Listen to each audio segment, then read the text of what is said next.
Good morning, guys. This is Casual with NerdHammer.net. And yeah, I'm going to make a little video today. It's been a while. First and foremost, I'm going to plug our GTs.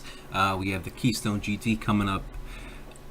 Is that August 10th and 12th, 10th to the 12th. We have a lot of sponsors signed on. There's going to be really cool swag gear from us. I know I just designed a dice tray with Deep Cut Studios, so we're gonna have some dice trays as giveaways.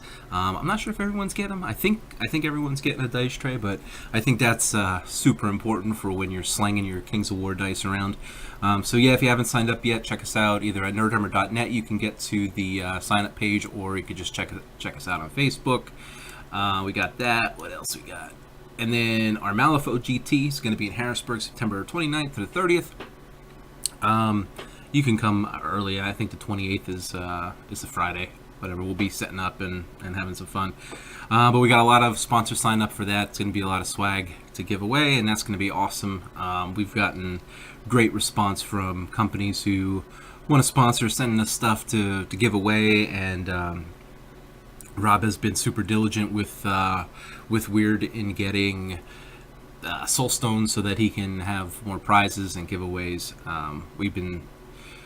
He's just been a madman with it. So yeah, so check out our GTs. Also at the Keystone GT on Saturday, we're gonna have a one-day Malifaux tournament, and we're also gonna have a one-day Blood Bowl tournament.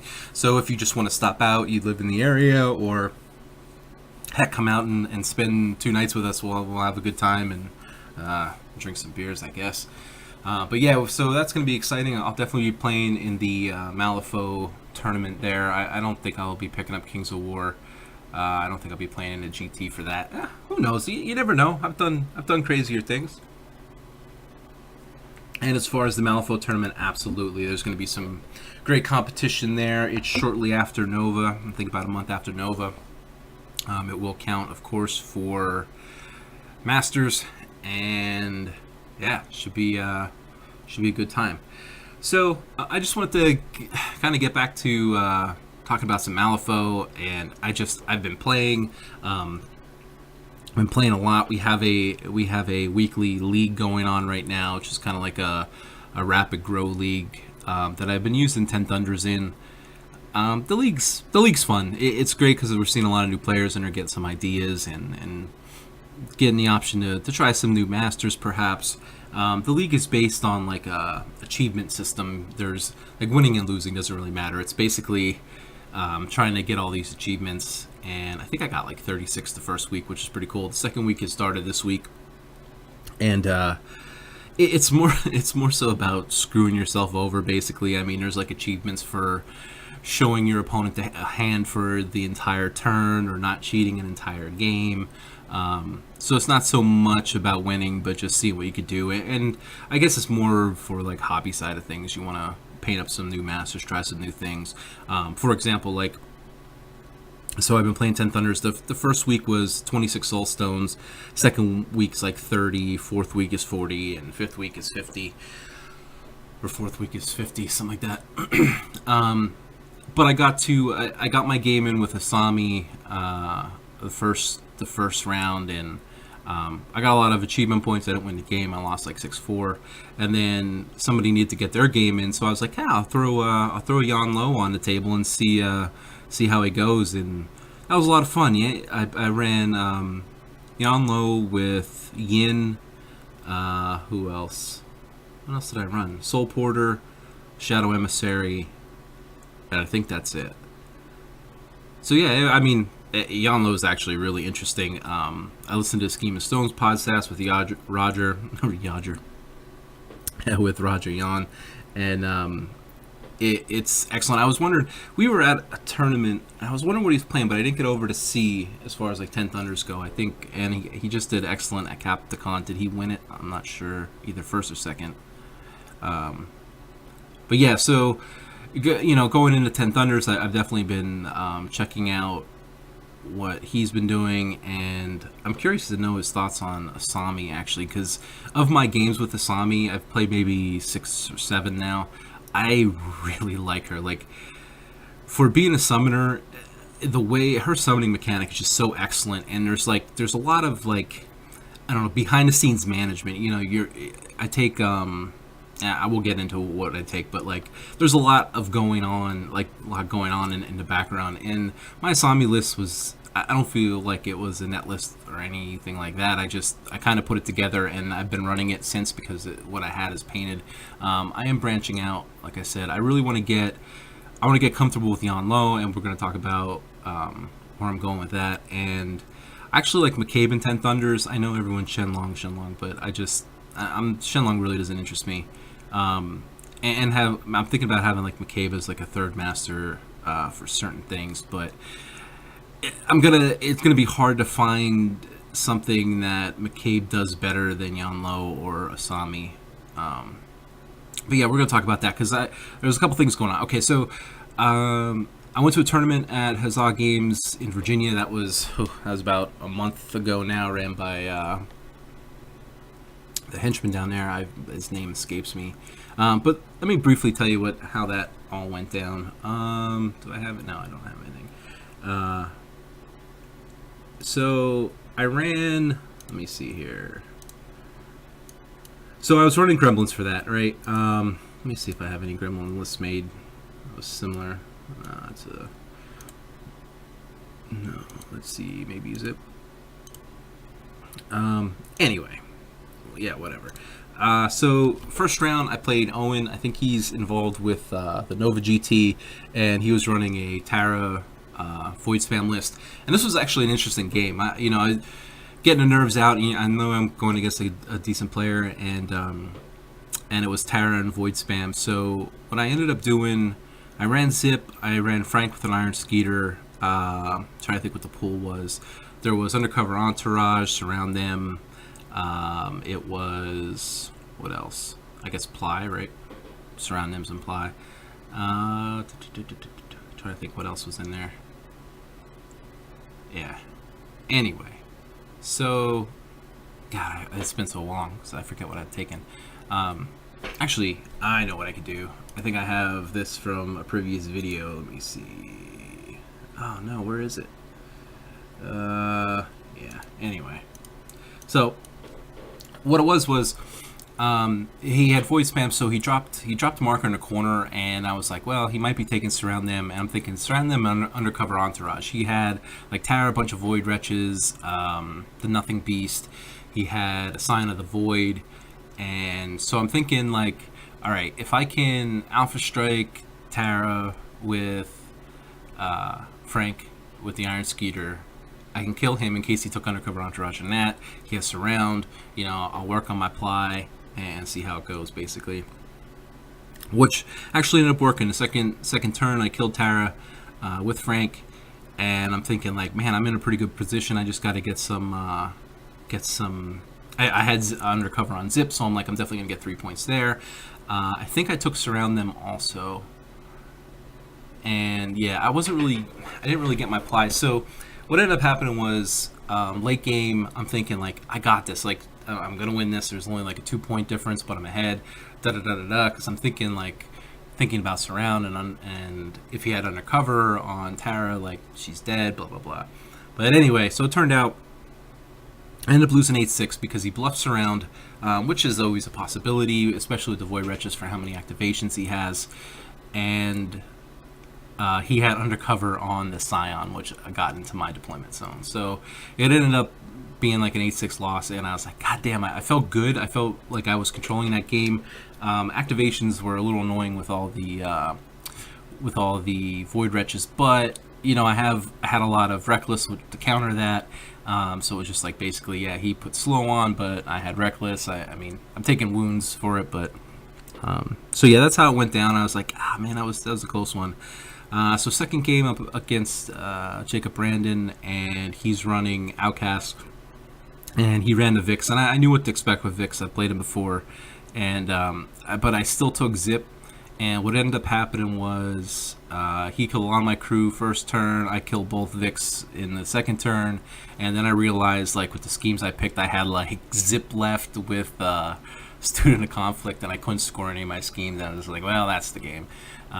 So yeah, that was over in turn 2, which I mean, I don't feel bad. Like it's the VIX, right? You're either going to win or lose, probably around turn 2. Had I taken Frank and just went for a quick kill with like Iron Skeeter Frank type thing, but like it was one of those things that was probably the right choice to do, but I felt like I didn't want to take such a gimmick against a good player because like you would see it coming, obviously, and it was probably just one of those things where it was like, no matter what, like it's an ability where your opponent can't really control what you're doing anyway, because you can, have 12 inches of movement with the Skeeter, and then Frank reckless, fast, 4 AP. He's going to get to wherever he needs to go and possibly kill it. So especially a Vic, he should be able to absolutely eat one up.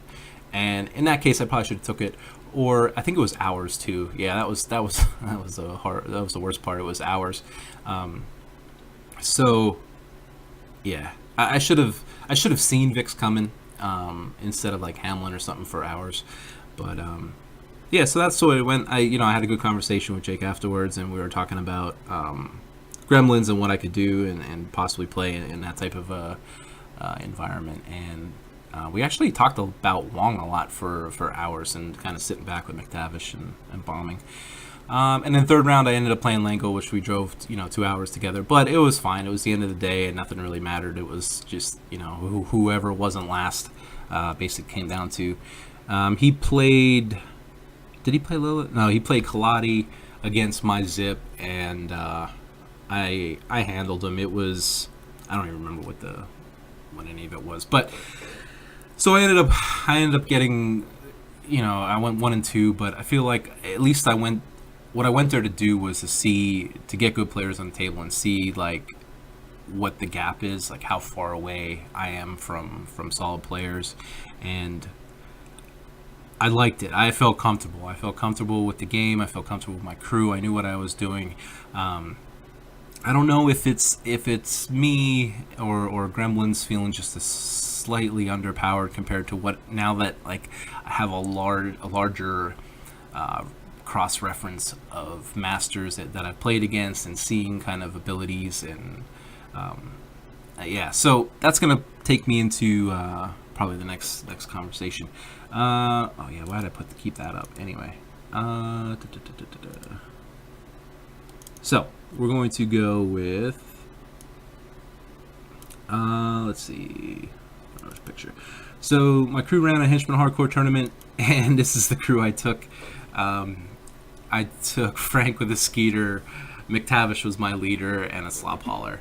And so the combo worked, let's say that. We had about, I think, 10 people for a Henchman Hardcore. I killed every single leader in every single round, all 4 rounds, with Frank. But, there is a scheme to do, and that was... what was the scheme? What's the scheme for Henchman Hardcore?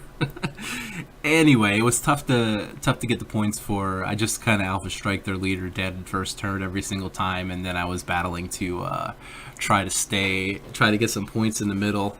And so what would happen was I would go up, Iron Skeeter into Frank. Frank kills their leader. Frank ends up dying. Iron Skeeter dies, and the only 2 people I have to score the rest of the points with is McTavish and a Slop Hauler, and obviously a Slop Hauler can get killed pretty quickly. So yeah, I ended up not doing as well. Like the first game, I played a new player and I scored all 8 points. It was like 8 zip, and then I played all my friends who knew exactly what I was doing, but still couldn't stop it. But they were at least smart enough to know, like, you just got to stay in the game and try to counteract that 3 points that I get like immediately. It was fun. I mean, I wasn't going into Henchman Hardcore like, yeah, I'm gonna win this tournament. And it ended up a guy that's not from the area came up and he ended up winning it, and that was great because we were all talking shit about who was gonna get the translucent Dark Debts box that we had for first place.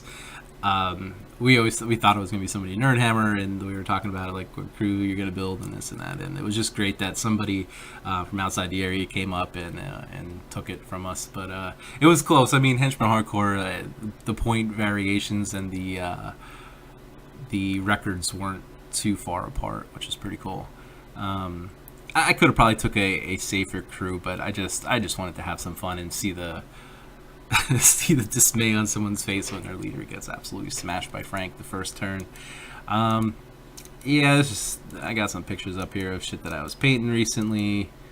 Let's see. There's my Yan Lo. I'm not really excited. I just kind of like one day these guys because whatever.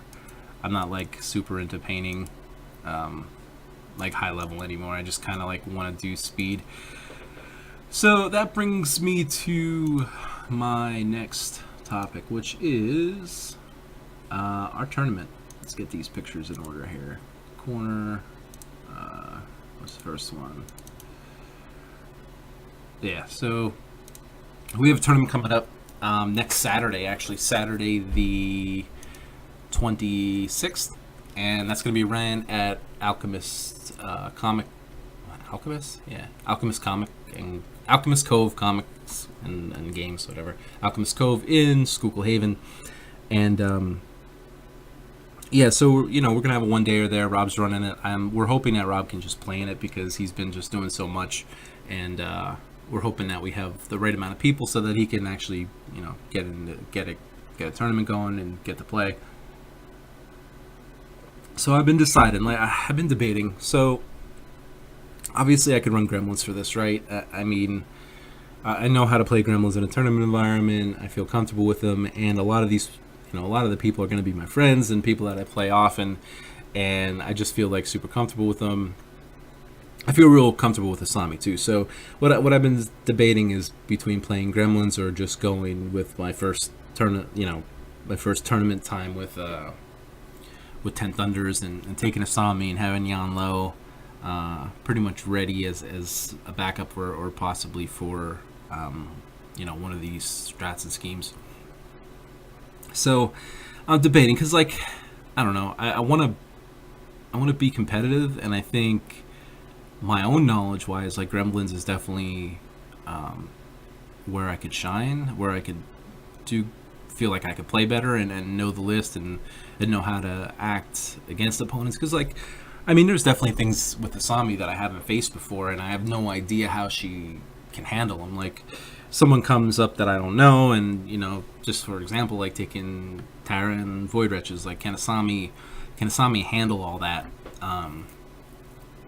And I'm not really sure, and that's the problem. Like I know what Zip can do, I know what Somer and Wong, like I know how they can handle certain things, and I want to be competitive. Like this time, like it's between the league and getting and teaching new players. Like I'm fiending for some competitive play and going as hard as I can at a tournament. I'm so ready for that, and yeah, I don't know. I don't know what to take. I feel like if I get more of Yan Lo's crew painted, maybe I'll just take 10 Thunders and just kind of have an idea of what I want to play each round, but just base it on who I'm playing and seeing how it goes. But with that, like I have a larger variety of models with Gremlins that I could definitely reach into, but maybe it's just time to set the Gremlins on the shelf for a little bit and force myself to play some 10 Thunders. And I'm not playing I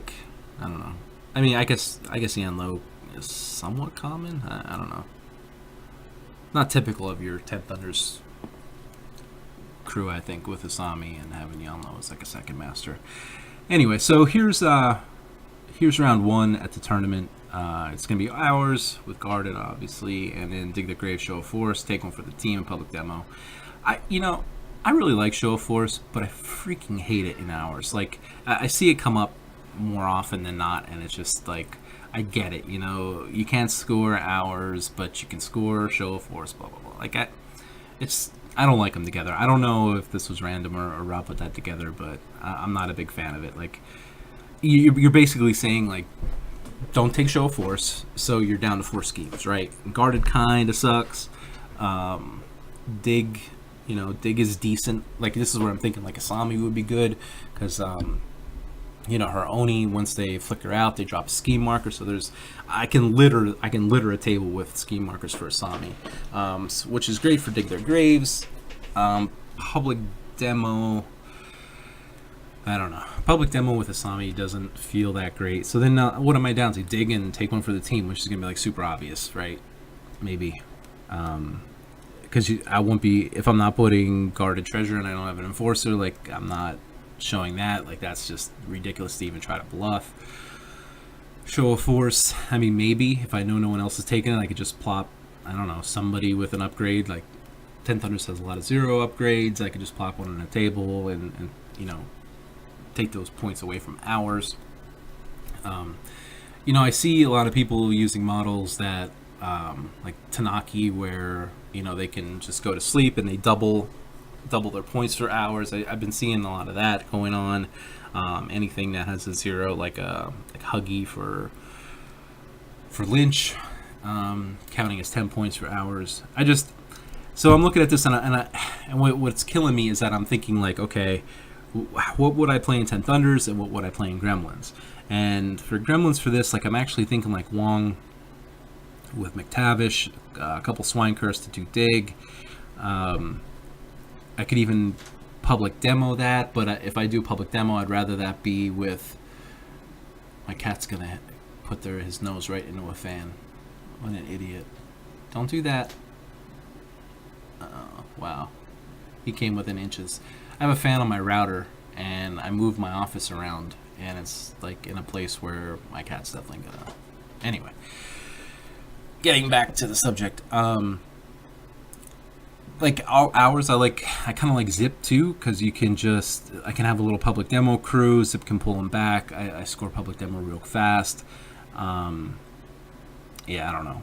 And then one of those guys could take one for the team, and then like I'm good, right? Just got to score hours points, and you're gonna end up, you know, whoever I pull back is gonna probably end up killing somebody from the public demo crew, and hopefully it's the guy that I have take one for the team on. I don't know.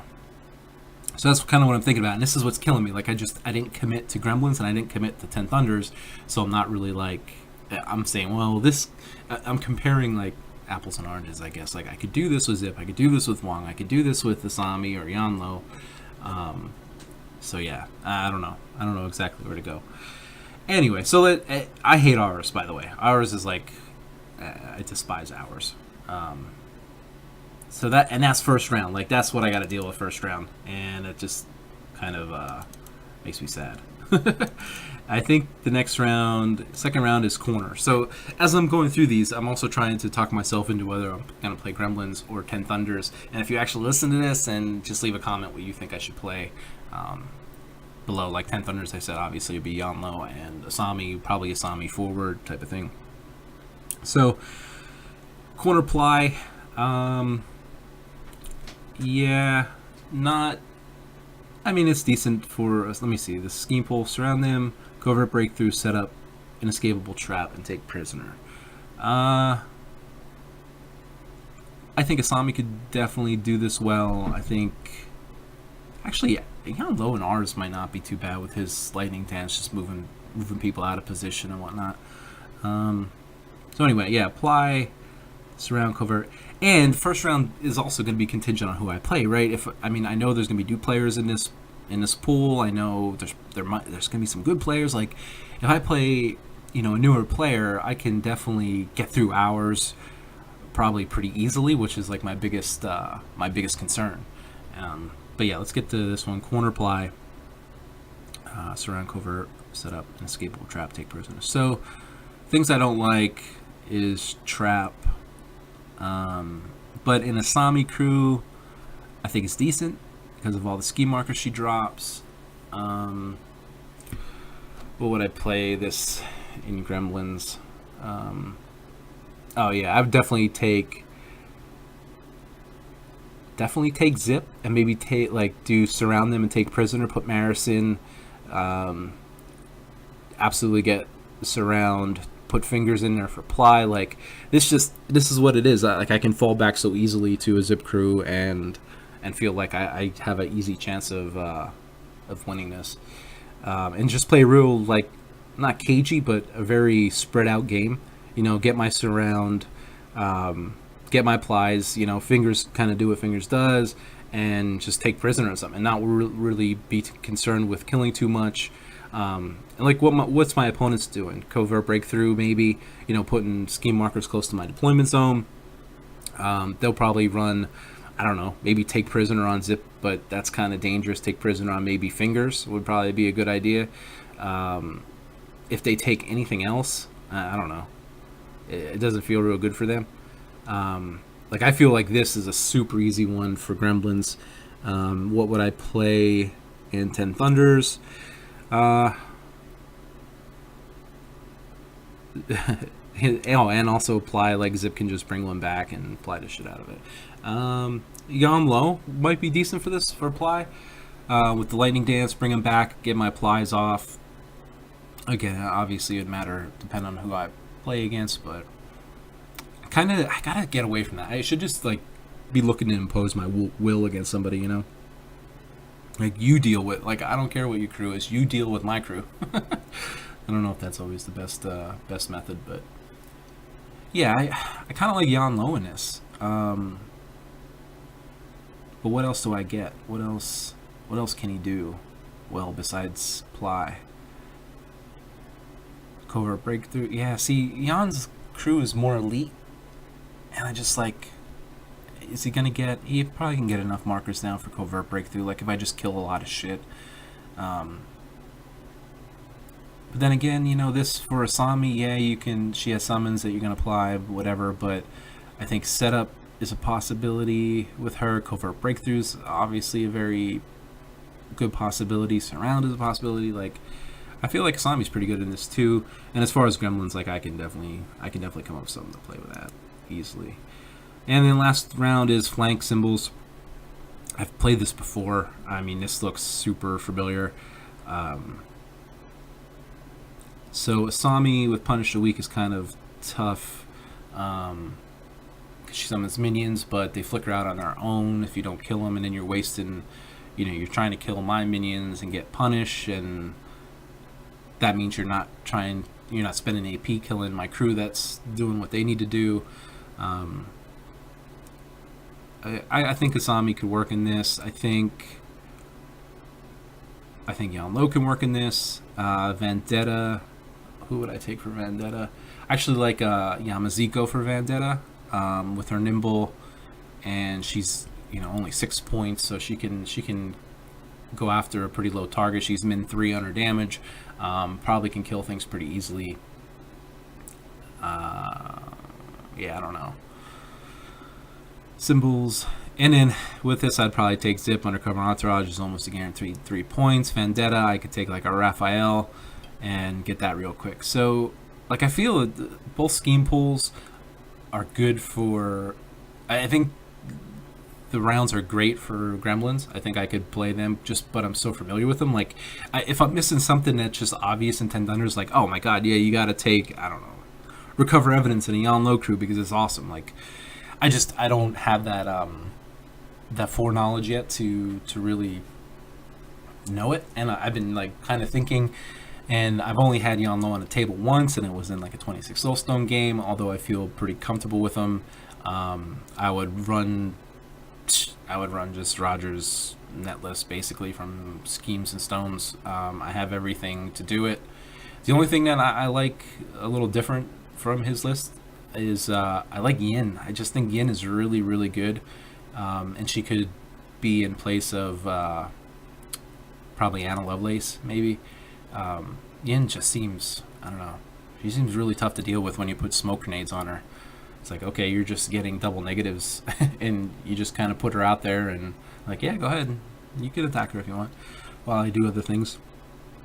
So that's what's been consuming my thoughts. I've been doing some painting. I'm just backlogged with so many painting. I took some commission stuff that I got to finish up, and I got a lot to do, and I'm trying to paint my own stuff to compete in the league, because you need a painted master, like you do painted master every week, for some good achievement points.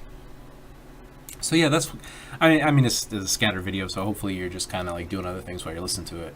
But yeah, I don't know. Tell me your thoughts. What you think between Gremlins and 10 Thunders.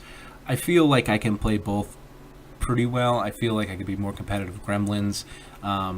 The downside to that is a large majority of the field has played against my Gremlins and kind of will know, maybe be able to anticipate what scheme's going to take. Like, obviously, Undercover Entourage. If you see Zip, you probably know that I'm taking that. Maybe I'll bluff it.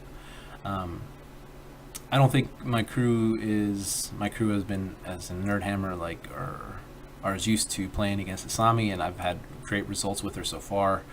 And especially on low, no one has played against him. Rob and I have been talking a lot about him because he can field them in rezzers, and has really got my gears turning. Like, I feel like Asami's, as fun as she is, she's one-sided, right? You're gonna summon, and that's pretty much what you're gonna do. You're gonna send yokai out. Like, the way I play Asami is, I'm very yokai first, right? So summon as many yokai as I can, get them to, do their one charge action. Yasunori is doing what Yasunori does. When the time is right and I have a 13 in hand, I throw Jorogomo right in the middle of your crew as my other pieces run schemes. So I take Yamaziko. I think she's a great henchman for 6 soul stones. She ends up kind of being a scheme runner, but for 6 soul stones, I really don't mind. But she has Braciari, so I keep a tight little crew, and then you take 4 damage if you charge. You got to push her to get that off.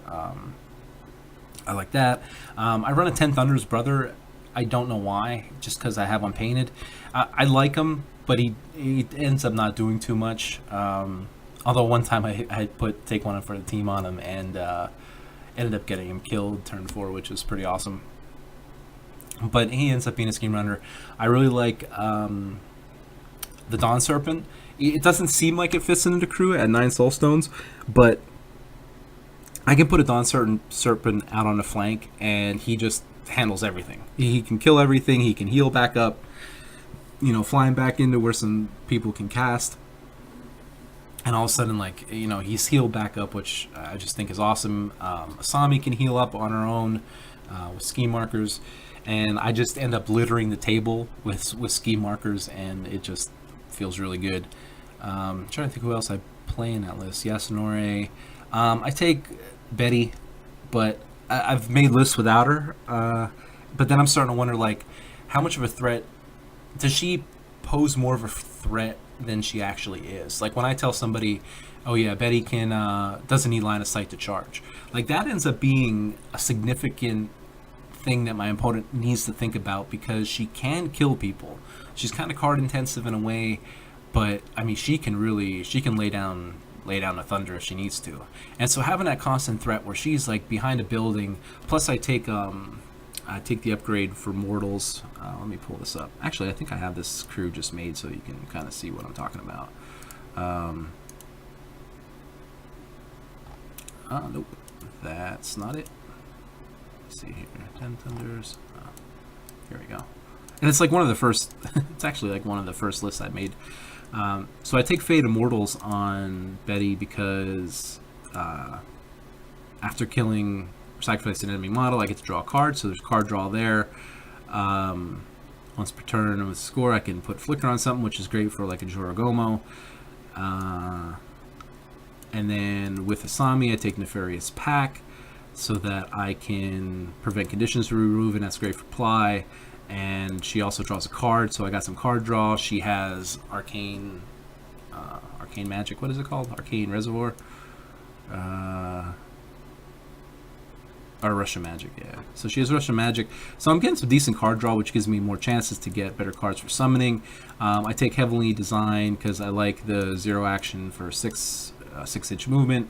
Borrowed Time, I take the Flicker thing on her so that I can always make sure I have a mask. And as long as Assassinate isn't in the pool, it's fine. I don't care if Asami dies by the end. Usually I'm already have done my schemes and do what I need to do. Yamaziko. I just really like her. She dies pretty easily, but having a blast on her, trigger and a min 3, she actually puts in some work with a range 3 attack. And for 6 soul stones, I just feel I don't know, she's a good fit. She doesn't really there's no synergy, it's just the fact that she's just a pain to deal with. Yasunori, I mean, I've had thrown upgrades on Yas depending on what I need. With the 5 Soulstone Cache here, yeah, I don't know. I don't really like Asami's totem that much. I don't think he's that that great. And then, like I said, the Dawn Serpent and Ten Thunder Brother. Like, this is probably the only guy that really doesn't make sense. Once I have my Monk of the Low River, that's a possibility to throw in there. I have made lists without Betty Ingham, and that gives me, like, I don't know, sometimes I take Shadow Emissary to give that buff to Asami. Not Shadow Emissary, Shadow Effigy. I don't really like the Emissary. Might as well talk about that. I don't really like the Emissary with Asami. I just don't feel like he brings enough to the table, but I absolutely love him with Yon Lo. I think he's excellent in the Yon Lo list. But yeah, the Dawn Serpent's pretty nice, man. I mean, 10 wounds. A lot of people are like, how many wounds does that thing have? And as soon as I say 10, it's like, and he's hard to kill. Like, people just kind of shy away from him, but you can't because he does damage. And, he has Counterspell, which is awesome. And his Breathe Fire. Yeah, it's only 2, 3, 4, but it does blast. Applies a burning, so even on a min damage, at least you're going to do 3 damage by the end. And then he can heal himself. I don't know. I mean, I guess if I had room to take things out, Dawn Serpent could probably be one of the first things to go. I do have Yin if I want to play more defensive. Trying to think who else would be good. Oh, you could always throw like Sun Quinn and Sun Quang for, I don't know, lots of stuff that he does. I really like him. I gotta get him on the table. I like him in a Yon Lo crew. I like him in a Asami crew. I feel like the Dawn Serpent is just one of those. Like he's gonna fight. He's probably gonna kill something. He can lock down a symbol. He could, I don't know. He could just do a lot of things, and you start pulling wounds on him, and then all of a sudden, like he moves over and does 0 action and heals. Because I think he can basically definitely heal at least 1 damage, right? Because he has a cast on him, doesn't he? Oh no, he doesn't have it. Oh, well, this is a cast action. What if that? I guess that counts, right? Yeah. Well, the cast action, yeah. So he can always heal 1, even if he's on his own. So yeah, I don't know. Those are my thoughts, and let me see if I have. Yeah, I don't have Roger's list in here. So yeah, I don't know. That's just some talks about some Malifaux stuff that's going on. With the crew and I have been talking about getting some content, like some battle reports and things up, and I think that's going to happen. I'm not sure. We kind of haven't figured out like a good format for battle reporting, but we do have over at Rob's place, there's a camera set up that we could like film the whole game, and then maybe go back and cut out clips of it. I don't know. So anyway, yep, thanks for listening to this ramble, just about what's going on in Malifaux. I'm slamming a lot of games. Been talking about a lot of Malifaux, been building a ton of lists, and it's just been great. Like, we're getting a scene growing. So, thanks for watching, guys. We will see you soon.